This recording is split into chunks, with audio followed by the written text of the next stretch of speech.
In 1590, a governor returned to his colony. He expected to find his people, his daughter, his granddaughter. He found only silence. Not a single body, no signs of struggle, just two cryptic clues.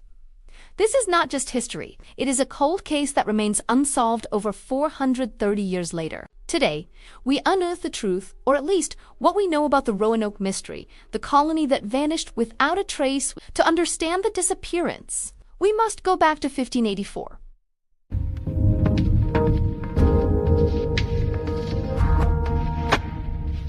Queen Elizabeth I of England tasked Sir Walter Raleigh with establishing a colony in North America, a strategic foothold against the Spanish Empire. The first attempt in 1585 was a failure. The 100 men of the Grenville expedition were more soldiers than settlers, and their poor relations with the CROATOAN tribe ended in violence and their premature return by 1586. This set a dangerous precedent for those who would follow. In 1587, the definitive plan was launched, called City of Raleigh. It was a group of 117 settlers, included men, women, and children that intended to live permanently. However, a fatal betrayal had already sealed their fate before they even unpacked. The 1587 expedition was never supposed to settle on Roanoke. Sir Walter Raleigh had explicitly ordered them to the deep waters of the Chesapeake Bay, further north. But their pilot, Simão Fernandes, a Portuguese navigator, more interested in piracy than passengers, refused to take them further. He forced the 117 civilians off the ships at Roanoke Island so he could return to hunting Spanish treasure fleets. They were stranded on an island they already knew was dangerous.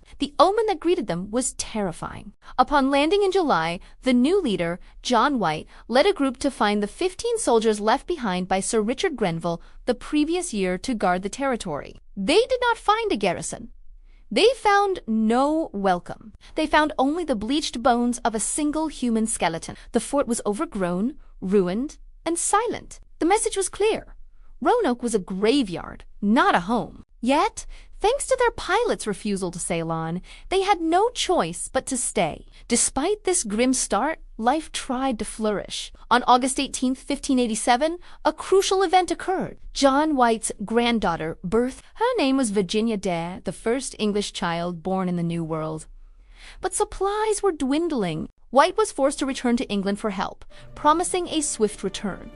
This was the very last known contact. John White's promise was broken. The Anglo-Spanish War, featuring the Spanish Armada of 1588, consumed all naval resources. White could not return until August 1590, 3 years later. Upon arrival, there was no one. The fort's palisade had been carefully dismantled, not forcibly breached. On a gatepost, they found a single word carved CROATOAN.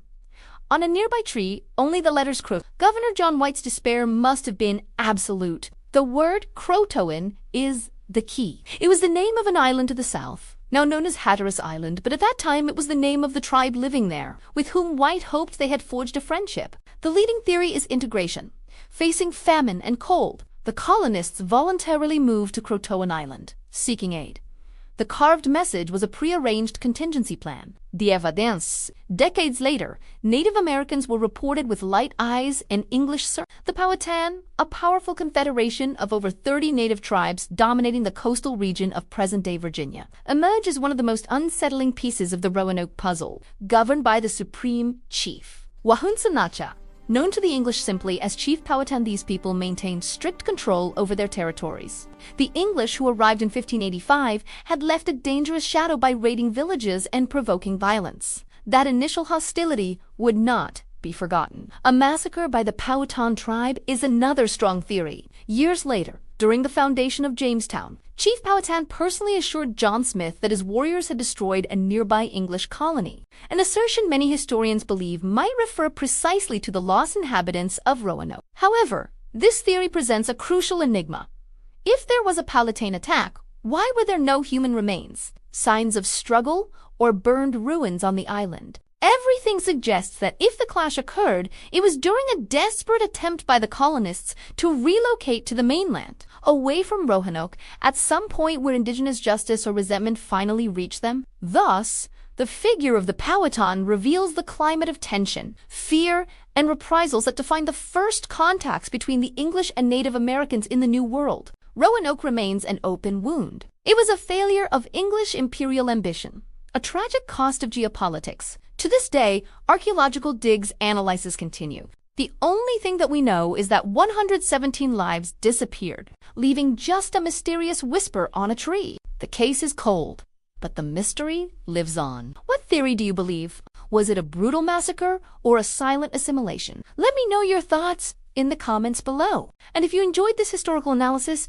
don't forget to subscribe and hit that bell icon. See you in the next story.